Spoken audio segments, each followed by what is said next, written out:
I was born to run, I was born to travel. It's another day alive, raising hell and slanging gravel.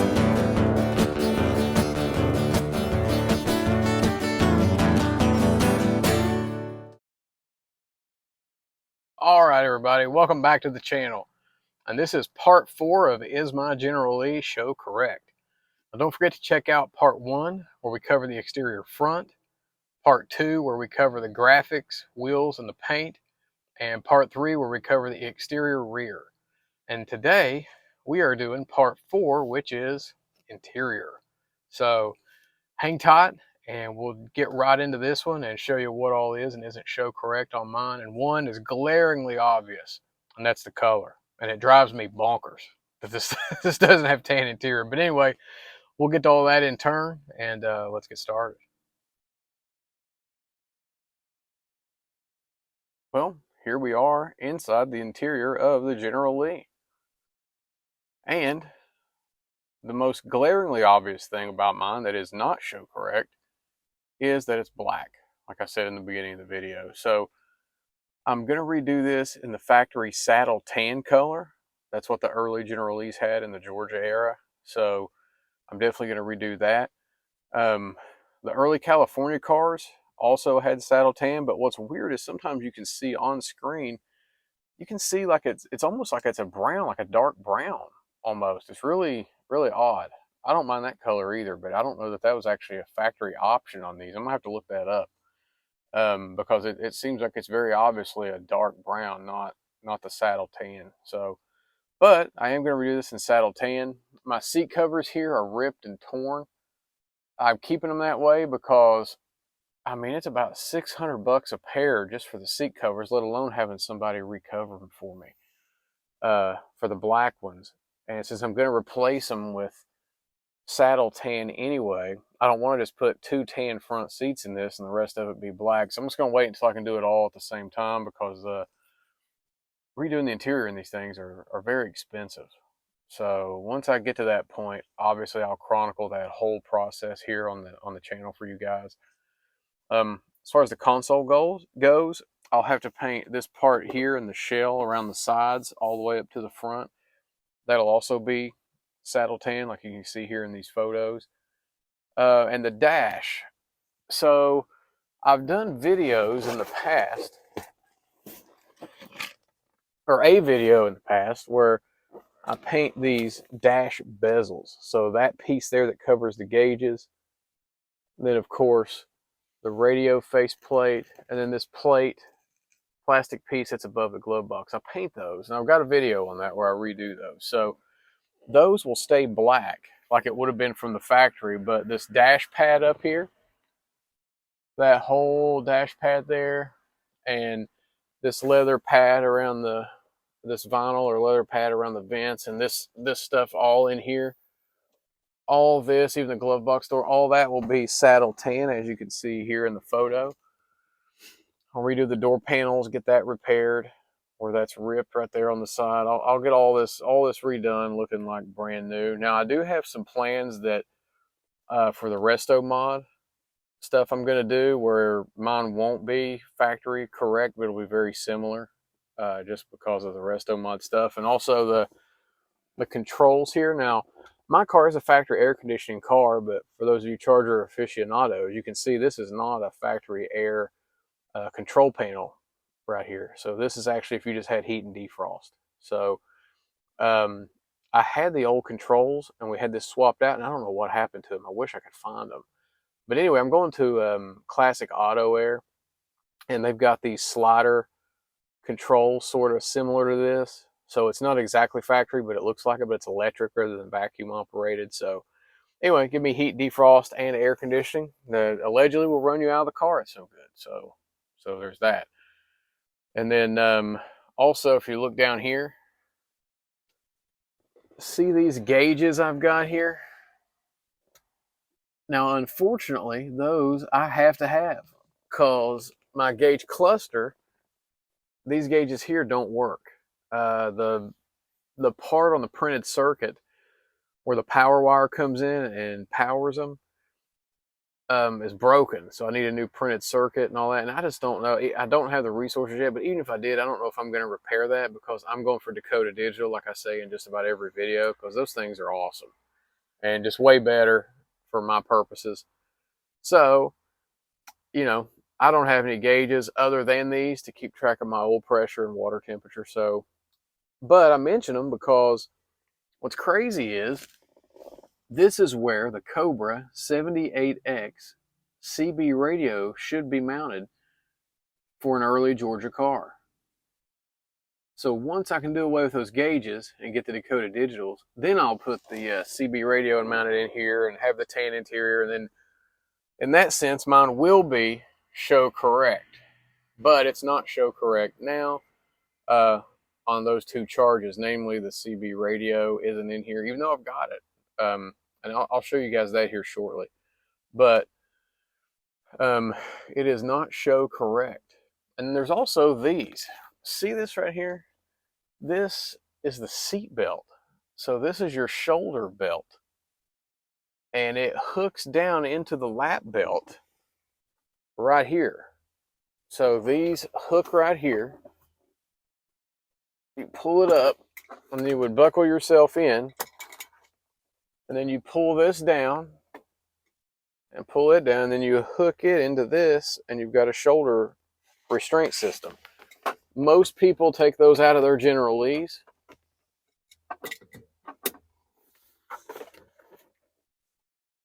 Now, most people take those out of their General Lees, and I'm going to be the same way. So something that will not be factory correct on mine is this. Let me show you the roll cage. All right, so I'm showing you this angle of the interior because there's one other major element missing. Not only is my interior black and not tan, which the OCD in me just goes crazy that this isn't tan. It drives me nuts. I'm gonna be real honest with you. But I'm missing the roll bar or roll cage. So typically they were just exhaust tubing with padding around them. And they had plates that bolted to the floor. And then they welded the tubing, and it would come up like this, right behind the seats. And it would go up into the roof and across and down on the other side just the same way, almost like a staple would be, but with rounded edges. And then they would have a crossbar. So if you picture like a staple and the crossbar, and here's a picture of the roll cage for sale so you can see what I'm talking about. And then they would put padding on it. Now some of them had various types of padding, usually black padding in the later cars. And it would be covered up in the padding. Sometimes you could see tape on them, sometimes duct tape, sometimes they would have tan or brown, sometimes it would just have pieces of material on it and the pop was exposed underneath of it. They just had various iterations. They were way more consistent in the late California era from season 4 to the end.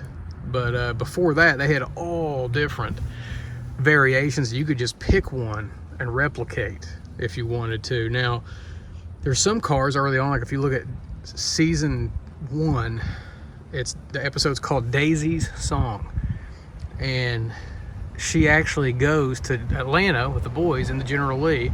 They get out and they're going to go in and talk to a guy who they think, and he has, ripped her off for a song she wrote to get royalty money.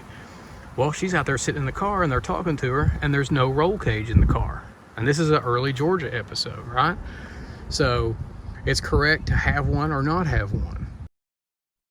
Now, something else I actually plan on doing is when I get the roll bar installed, since I'm wanting to do autocross and things like that in this car, I'm going to do a full cage, much like Lee 1 or Lee 2 had, or something that's inspired by that, because I want it to be fully functional, and I want it to actually help with be tied into the chassis and the unibody structure of the car to make it not as flexible or not flexible at all. And I'll actually put 5-point harness restraint system in this. So I'm just going to do that, and that way I can autocross it and have fun. I'll probably even get a couple of seats that are bolstered, because I love these factory seats in here, but they're not bolstered. Like there's nothing that sticks off on the side that comes out like a modern seat to hold you in when you're doing autocross or racing events. So I am going to do that, and I'll just swap them out once a month whenever I do autocross. So I'll probably do some form of a full cage that will allow me to keep the back seat, but also give me a crossbar that will allow a 5-pointer harness restraint system. And what I'll do is I'll make the harnesses compatible with these seats and the headrest, but I'm also going to find a way to do a quick change and put a modern seat in it that looks similar to the old one that I could swap in and out just once a month. It wouldn't be that big a deal if I'm going to go autocross and just swap the driver's side seat out. That way it has bolstering and things that'll hold me in, and it won't have me sliding all over the car when I'm doing autocross. So anyway, and I may do that to the passenger seat as well. That way if somebody wants to go for a ride, I know all these guys at the big Mopar events take people for a ride in their car while they do autocross, and that'd be kind of fun too. So, but anyway, that's a long way down the road, but that's my plans. So I'll get seats that are bolstered, but I'll have them stitched in this factory pattern. I have them tan and all, saddle tan and all that, and I'll have some kind of a headrest on them. But I'm going to keep these, and these will be in it when I do the daily driving part of it. And then once or twice a month when I do autocross, or say go to Holly Mo Party or any of those events where they do autocross and I get to enter that, I'll just swap these out and bolt in the autocross seats that will look factory but have bolstering. So anyway, that's the long-term plans. And again, I'm going to do another video on that. So we'll get into all that in another video. So as for the interior, the color is wrong. So mine is not show correct, but it will be. There's no roll bar, but there will be, but it still won't be show correct because I'm going to do a non-television series inspired roll bar, because I'm going to do a roll bar that's actually functional and will allow me to keep the back seat and everything like that, but also will help tremendously in autocross and really stiffen up this chassis and unibody structure so that I won't have any issues on the road course, and it'll really help with the handling. Also, the CB, as we've noted, will be in place. So as of now, that is not show correct, but it will be.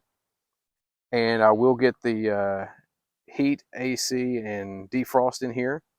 So I'll get the controls that come with the classic auto air. So that will not be show correct or even factory correct, but it'll be very functional. And something else that's important to know is these dash bezels. I did the video where I painted those and fixed those. So now I've painted mine black, and like I mentioned earlier, this should be saddle tan up above and below that. But on the later series cars, I mean, they painted these that light beige that was never a factory color, and they even painted this, as you can see here in my buddy Jason Bagwell's car that he used to have, and he replicated that perfectly. That's how they would have appeared on set. And I don't care for that look, but if you're doing a late California car, that's the look you're going to go for if you want it to be show correct. So in this sense, mine is show correct, that I've got the black dash bezels. But again, the rest of it is the wrong color. So in that sense, it is not correct. Now, one more thing, I do want you to see the differences here. So my interior obviously is black, and that's totally wrong, and it drives me nuts. But something you want to know, there are different iterations of the tan interior on this show. So they had, the Georgia cars had factory saddle tan from the factory, like this here. And some of the early California cars not only had that, but I've seen discussion of this and got involved in some of those discussions on the General Lee Owners Group Facebook page that, I'm sorry, Facebook group.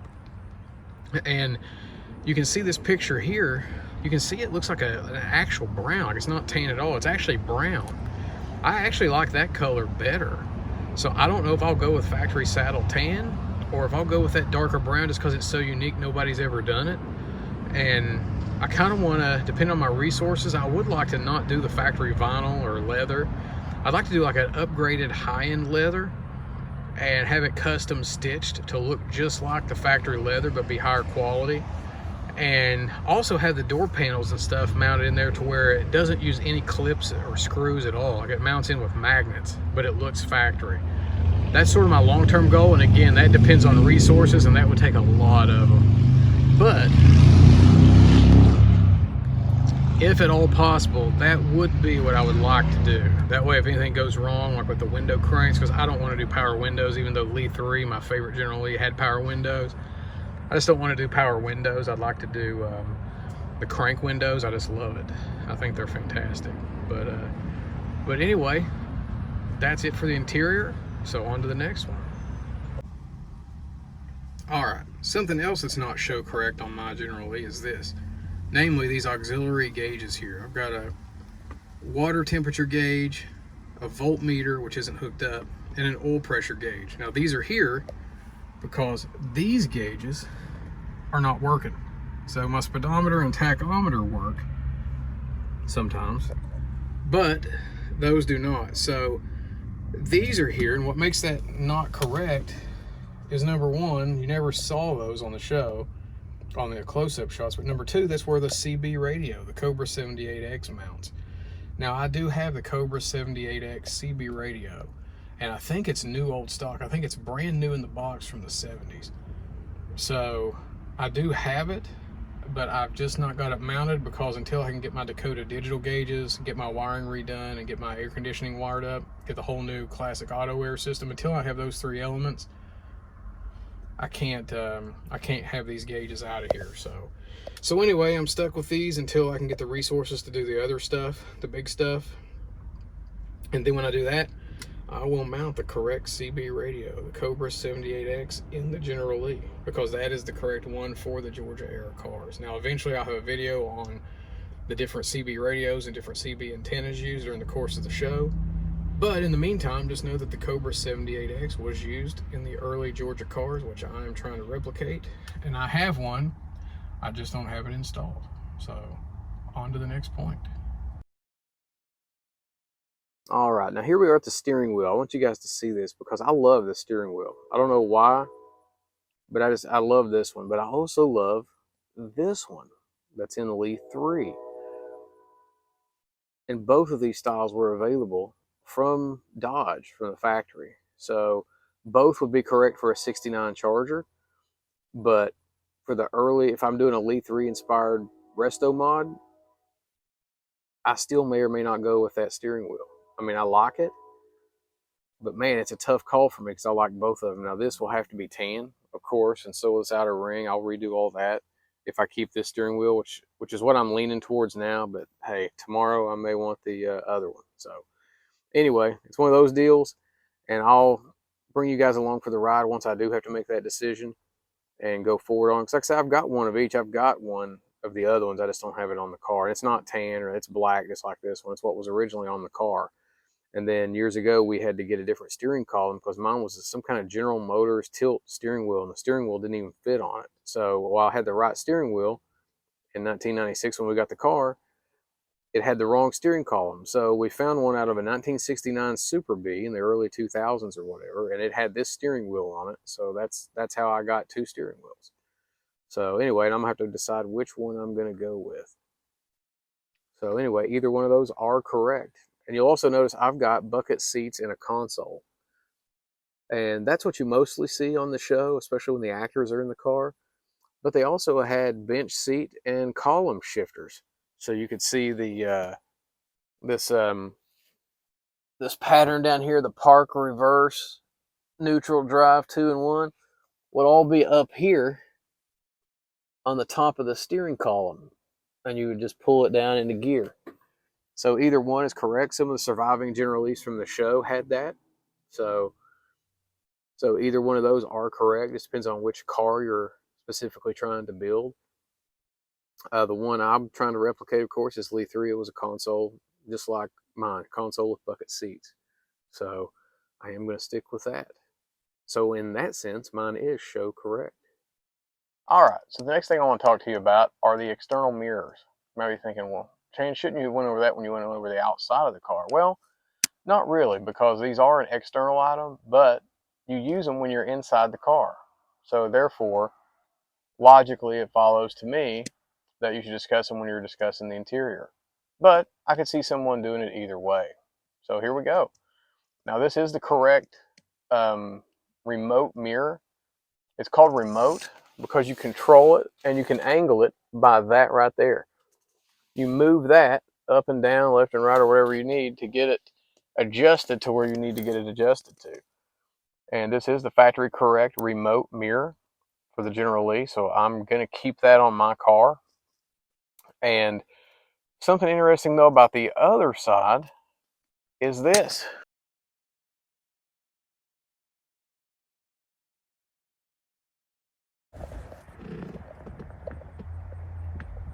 Now, something interesting about this is I've got an external passenger side mirror. Now, most Chargers didn't even have one, from my understanding. They didn't even have one. Now, mine's broken, and it won't stay in place. But even when it does, I can't see out of it.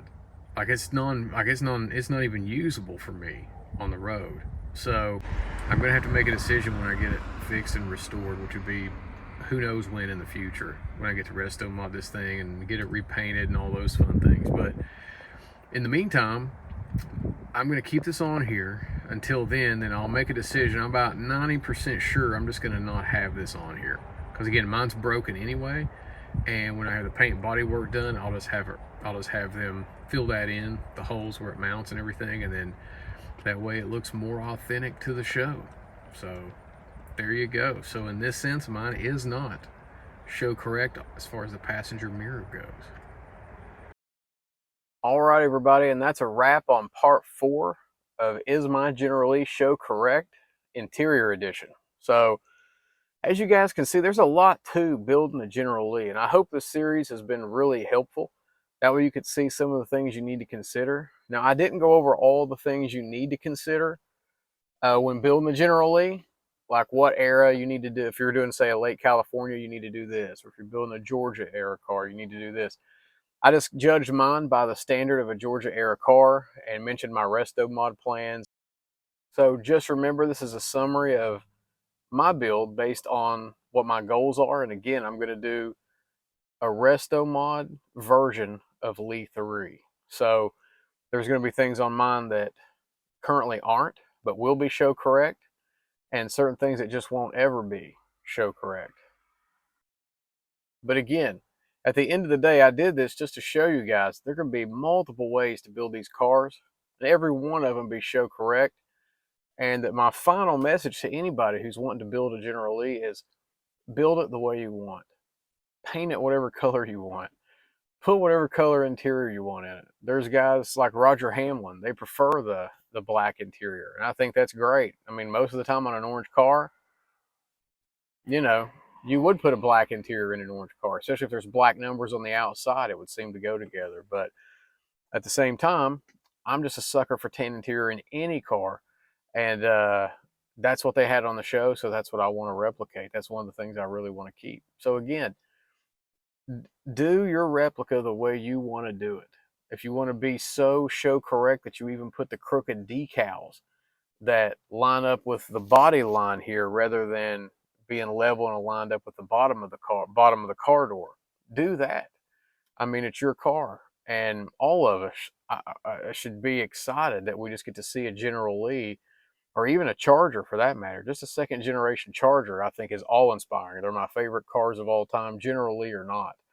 I just love this from when I was growing up and watched it on TV, and I just love the look of it and everything about it. So that's why I went this route. And again, nothing on my car was original as far as what came on the car factory. So mine had been hacked up and beat up, and in fact, my engine is not original. My radiator is not a radiator that would have came in a Charger, came in a Chrysler C-body, as I've mentioned in a different video, my daily driver dependability checklist video, which you also should probably go check out.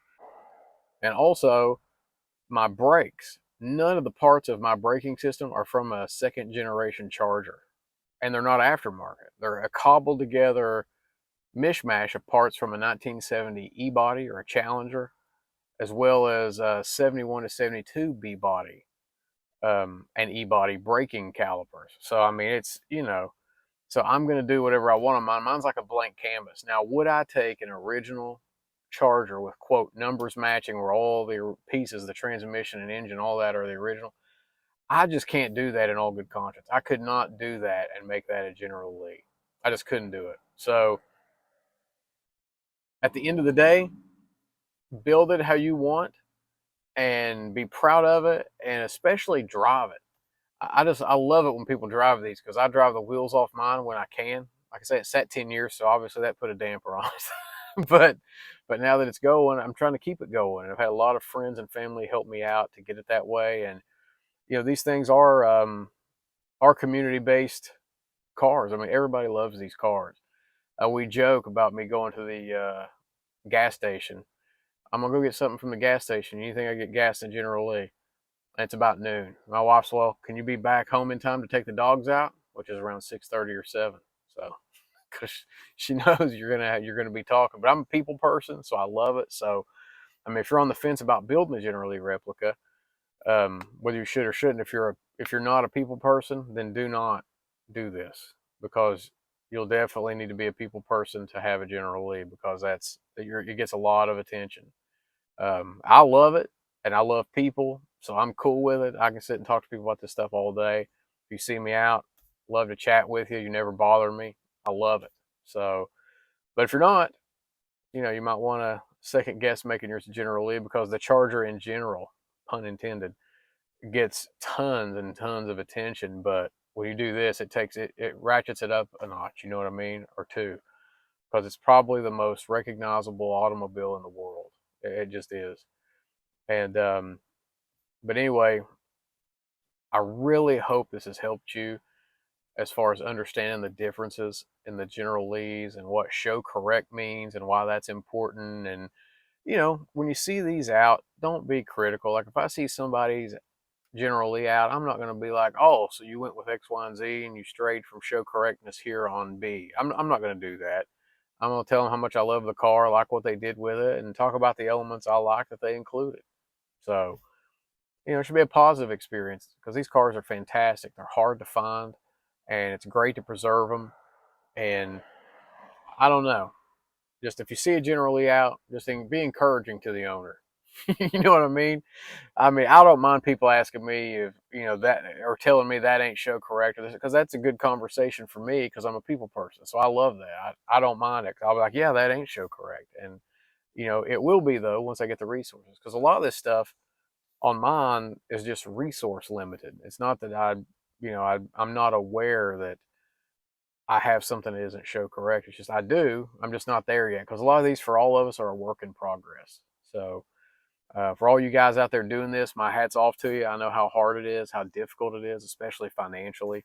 It can be very difficult to get your dream car the way you want it. So my hat's off to you. And you guys are building one, feel free to reach out to me with any questions you have. I'll do what I can to answer them, and help you the best I can. And if I don't know, I'll at least try to get you to a resource that'll help you out and get you on the right track.